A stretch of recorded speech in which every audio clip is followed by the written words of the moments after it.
Assalamualaikum warahmatullahi wabarakatuh. Perkenalkan, nama saya Sofidiana Lestiana, NIM 230201368, Prodi Sistem Informasi.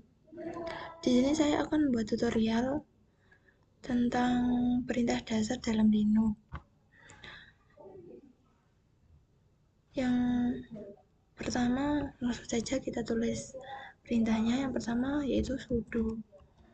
Langsung kita enter. Sudo yaitu satu perintah dasar Linux paling populer untuk melakukan tugas yang memerlukan izin administratif atau root. Perintah yang kedua yaitu pwd, lalu kita enter. pwd digunakan untuk menemukan path atau direktori kerja Anda saat ini. Perintah yang ketiga yaitu cd, lalu kita enter. cd digunakan untuk menjelajahi file dan direktori Linux. Perintah yang keempat yaitu is. Is merupakan perintah dasar Linux yang digunakan untuk melihat file dan direktori pada sistem. Perintah yang kelima yaitu cat. Cat ini salah satu perintah dasar sistem operasi Linux yang paling sering digunakan.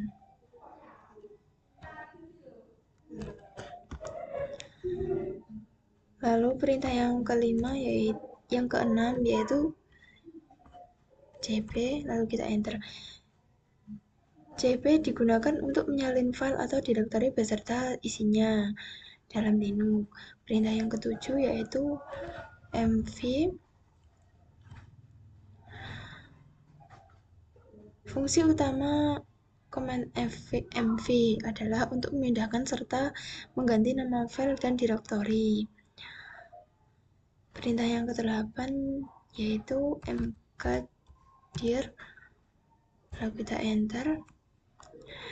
Mkdir ini digunakan untuk membuat satu atau beberapa direktori baru sekaligus serta mengatur isinya masing-masing.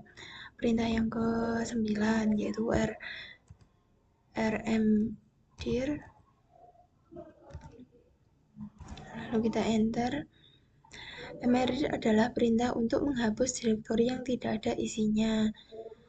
Lalu perintah yang ke-10 yaitu rm. rm adalah perintah dasar Linux yang berfungsi untuk menghapus file di dalam satu direktori. Perintah yang ke-10 yaitu touch. Touch adalah perintah dasar Linux yang memungkinkan Anda membuat file baru yang kosong dan mengubah timestamp di command line Linux. Perintah ke-11 yaitu locate. Locate digunakan untuk menemukan file dalam sistem database. Perintah yang ke-13 yaitu find.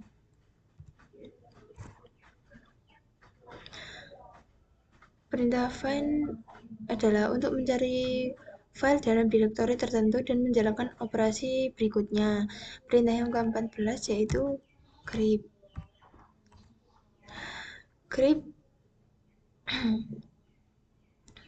Grep adalah perintah dasar Linux yang sangat berguna untuk menyelesaikan teks harian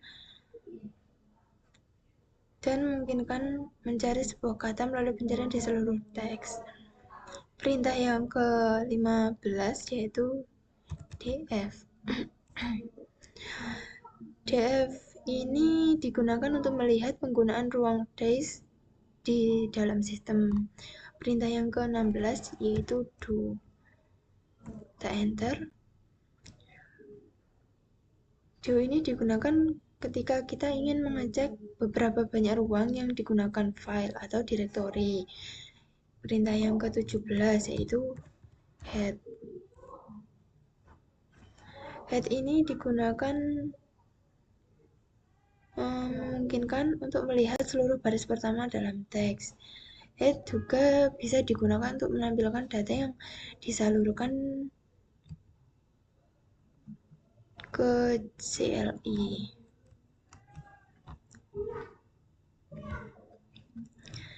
Perintah yang ke-18 yaitu tile. Tile ini digunakan untuk menampilkan 10 baris terakhir isi file, memungkinkan untuk mengecek apakah file memiliki data baru atau untuk membaca pesan error.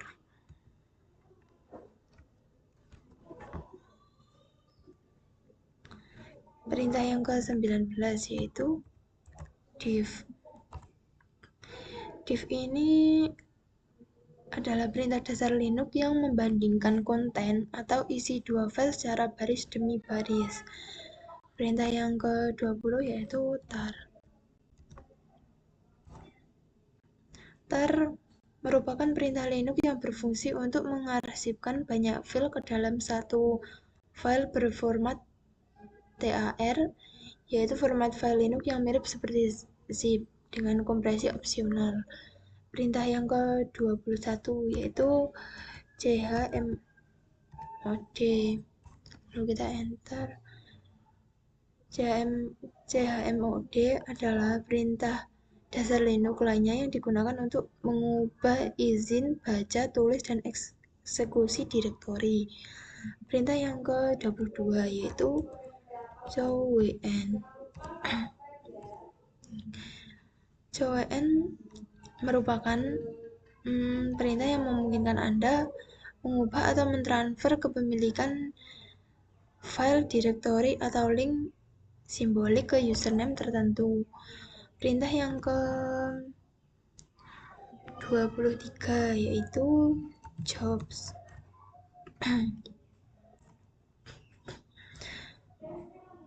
Jobs adalah proses yang dimulai oleh shell. Command jobs akan menampilkan semua proses yang berjalan beserta statusnya. Perintah yang ke-24 yaitu kill. Kill ini merupakan perintah kill akan mengirimkan sinyal tertentu ke aplikasi yang bermasalah dan memberi instruksi kepada aplikasi tersebut untuk berakhir atau mati dengan sendirinya. Perintah yang ke-25 yaitu ping. Ping ini berfungsi untuk mengecek status konektivitas ke server. Perintah yang ke-26 yaitu wget.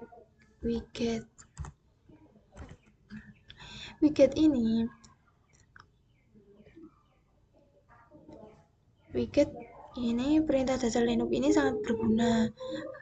Bahkan bisa mengunduh file dari internet dengan bantuan wget. Perintah yang ke-27 yaitu uname. Uname adalah perintah dasar sistem operasi Linux yang akan mencetak informasi lengkap mengenai sistem Linux, seperti misalnya nama mesin, sistem operasi, kernel, dan lain-lain. Perintah yang ke-28 yaitu top.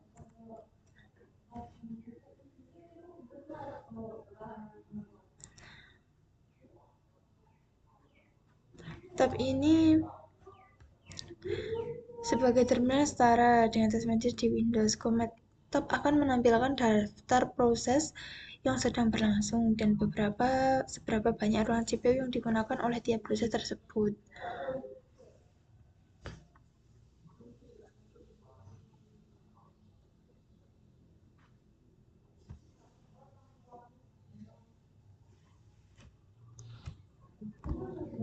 Untuk perintah yang ke-29 yaitu history.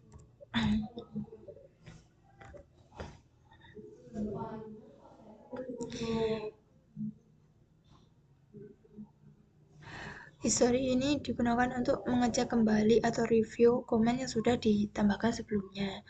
Untuk perintah ke-30 yaitu man. Man ini berfungsi untuk mempelajari langsung dari shell Linux. Perintah yang ke-31 yaitu echo.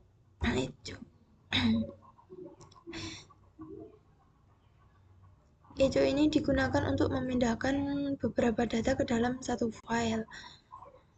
Perintah yang ke-32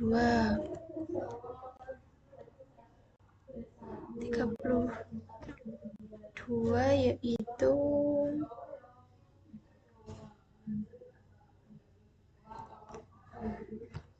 zip atau unzip.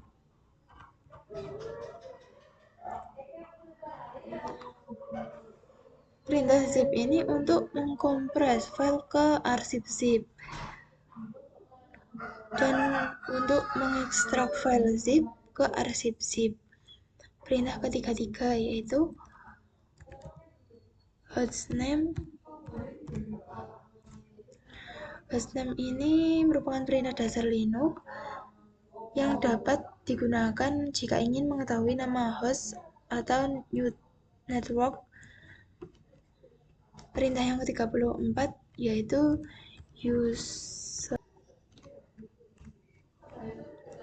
useRed ini adalah perintah dasar Linux yang digunakan untuk membuat user baru. Sedangkan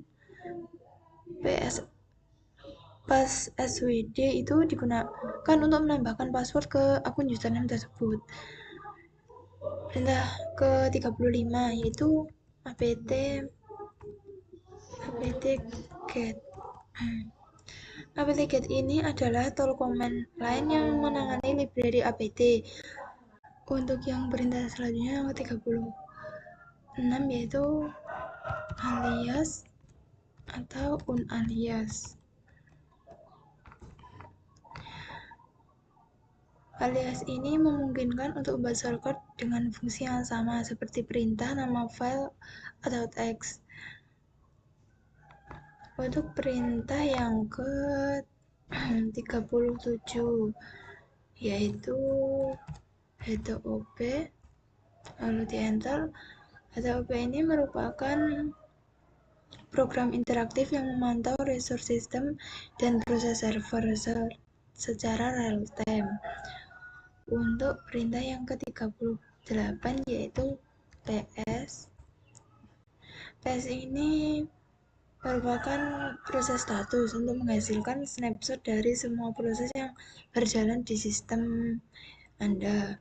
Untuk perintah yang ke-39 yaitu clear.